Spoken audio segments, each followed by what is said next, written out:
प्रधानमंत्री की एक स्पीच और महंगी हो गई है 7 चीजें। जी हाँ, आज की इस वीडियो में मैं आपको डिटेल में बताऊंगा कि जब प्रधानमंत्री ने आम जनता से अपील की तो उसके चलते कौन कौन सी चीजें महंगी हुई और उसका आपकी जेब पर क्या इंपैक्ट पड़ने वाला है। पूरे आपको इन्फोग्राफिक्स के थ्रू समझाने वाला हूं, हवा में बातें नहीं होगी। सबसे पहले चलते हैं अपने डैशबोर्ड पर। इधर पीएम मोदी ने की अपील है, उधर महंगी हो गई है 7 चीजें। कौन कौन सी 7 चीजें, वो यहाँ पर ये रही। दालें, सब्जियां, दूध, खाने का तेल, आटा, मसाले, पेट्रोल, डीजल और गैस सिलेंडर। अब 7 अपीलें क्या है, वो ये है। स्वदेशी अपनाए, पानी बचाए, एक पेड़ मां के नाम, योग को अपनाए, स्थानीय उत्पादों को बढ़ावा दे, ऊर्जा की बचत करे और समाज में एकता को बढ़ाए। ये 7 अपीलें की और उधर ये जो 7 चीजें हैं वो महंगी हो गई। अब पूरी डिटेल में हम जानते हैं। तो यहाँ पर आ गए हम पहली स्लाइड पर। देख लीजिए, रसोई, सफर, ईएमआई और बिजली तक आम आदमी की जेब पर सीधा असर। यानी अगर आप नहीं कमा रहे हो तो आपके घर में जो पेरेंट्स हैं उनकी जेब पर सीधा असर। तो यहाँ पर सबसे पहले आ जाता है इस स्टोरी का मतलब क्या है। तो यहाँ पर मुख्य संदेश और पॉलिसी प्लस पॉकेट क्या है। सीधा सा देख लीजिए कि महंगाई सिर्फ एक हेडलाइन नहीं रही, इसका असर घर के जरूरी खर्च, यात्रा, लोन प्लानिंग और मंथली यूटिलिटीज पर भी पड़ा है। अब वो मंथली यूटिलिटीज क्या है, इलेक्ट्रिसिटी हो गई, ग्रोसरी हो गई, ये सारी चीजें। उसके बाद यहाँ पर ये चीज मैंने आपको ऑलरेडी बता दी कि लेख 7 अपीलों और 7 महंगी चीजों को एक फ्रेम में रखकर मैं आपको चीज बताऊंगा कि इकोनॉमी नैरेटिव और हाउस होल्ड रियलिटी अब सीधे जुड़ चुके हैं। सबसे पहले डिटेल में जान लेते हैं कि जो महंगी हुई है 7 चीजें वो क्या है। तो सबसे पहले एलपीजी सिलेंडर। अब रसोई गैस महंगी होने से हर महीने का जो घरेलू बजट है वो कहीं ना कहीं प्रभावित जरूर होगा।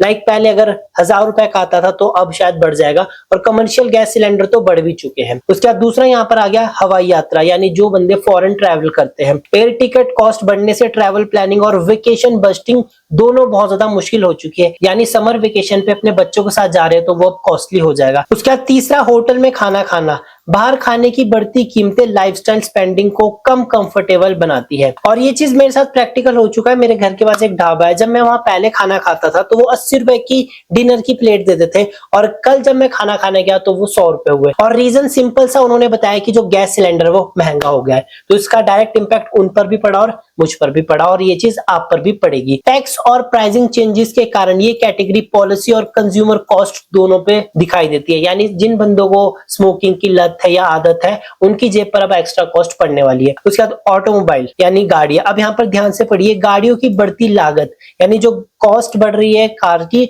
वो जो है नई खरीद और अपग्रेडिंग डिसीजन को डिले कर सकती है, जो कि कहीं ना कहीं हो भी रहा है, आपने देख लिया होगा।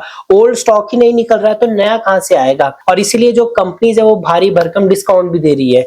तो उसके बाद यहाँ पर आ गया कर्ज, यानी यहाँ पर लोन की बात हो रही है। लोन महंगा हो तो ईएमआई प्रेशर और टोटल रीपेमेंट बर्डन बढ़ सकता है। और last but not the list, electricity. Power cost का सीधा असर हाउस होल्ड बिल और स्मॉल बिजनेस एक्सपेंसेस दोनों पर पड़ेगा। अब यहाँ पर छोटा सा घर के बजट पर सबसे बड़ा दबाव, ये तो कॉमन सी चीज है, चाहे कुछ भी हो, पिस्ता मिडिल क्लास फैमिली का पर्सन है तो यहाँ पर रसोई की बात है, इलेक्ट्रिसिटी की बात है और ईएमआई, जो 3 सबसे इंपॉर्टेंट सेगमेंट है।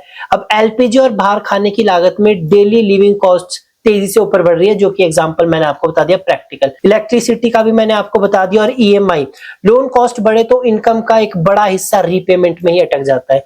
ऑब्वियसली सी बात है, जब इंटरेस्ट रेट बढ़ेगा तो जो ह्यूज अमाउंट है आपकी सैलरी का वो आपके रीपेमेंट पे जाएगा लोन की। उसके बाद यहाँ पर मैंने इसको कैटेगरी वाइज डिवाइड भी किया है, और यहाँ पर ये कैटेगरी है। रसोई बजट की बात करें तो वो हाई इफेक्ट होगा, मतलब हाईली इफेक्ट होगा।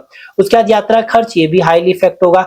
ईएमआई दबाव कहीं ना कहीं जो है मीडियम होगा, क्योंकि सारे बंदे लोन प्रेफर नहीं करते। इवन मेरे या मेरी फैमिली के ऊपर भी कोई लोन नहीं चल रहा है। और उसके बाद इलेक्ट्रिसिटी बिल की बात करें तो ये तो हाईली इफेक्ट होगा ही होगा। किन चीजों पर तुरंत असर महसूस होता है, ये आप अपनी डेली लाइफ पर भी जरूर देखेंगे। ये 4 चीजें, रोजमर्रा के खर्चे। सेकंड है डिस्क्रिशनरी स्पेंडिंग। थर्ड है बाइंग बिहेवियर, और फोर्थ है हेल्थ प्लस टैक्स एंगल। तो सबसे पहले रोजमर्रा के खर्चे में आपका एलपीजी, इलेक्ट्रिसिटी, खाने जैसी कैटेगरी पे जो सीधे मासिक कैश फ्लो, यानी जो आपकी ग्रोसरी पर पहले 1000 रुपए जाता था एग्जाम्पल, वो 1500 जाएगा। तो जो कैश फ्लो है वो कहीं ना कहीं बिगड़ गया।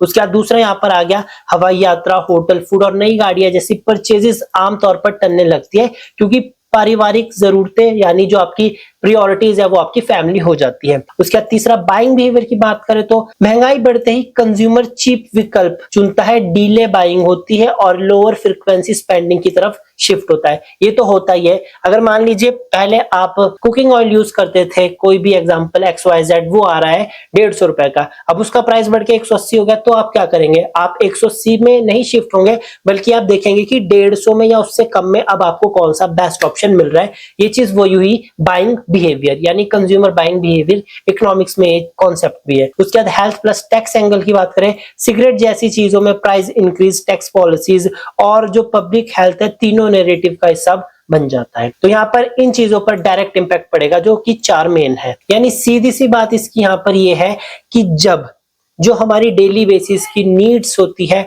उसका प्राइस बढ़ने लगता है, तो जो इफेक्ट होता है वो सिर्फ उस चीज की प्राइस पर नहीं, बल्कि जो हमारा लाइफस्टाइल है, जैसे हम रहते थे, इसके साथ जो हम सेविंग्स वगैरह करते थे, जो हम एक्सपेंस करते थे, उन सब पर भी पड़ता है। हमारी जो सेविंग्स है वो कम हो जाएगी और जो हमारे एक्सपेंसेस पहले हम ज्यादा करते थे वो भी कम हो जाएंगे, क्योंकि जो हमारे को सेम चीज पहले कम प्राइस में मिलती थी, अब वो सेम चीज हमारे को ज्यादा प्राइस पर मिल रही है। तो ये थी वो 7 चीजें जो प्रधानमंत्री नरेंद्र मोदी जी ने अपील की थी, उसके बाद एकदम से महंगी हो गई।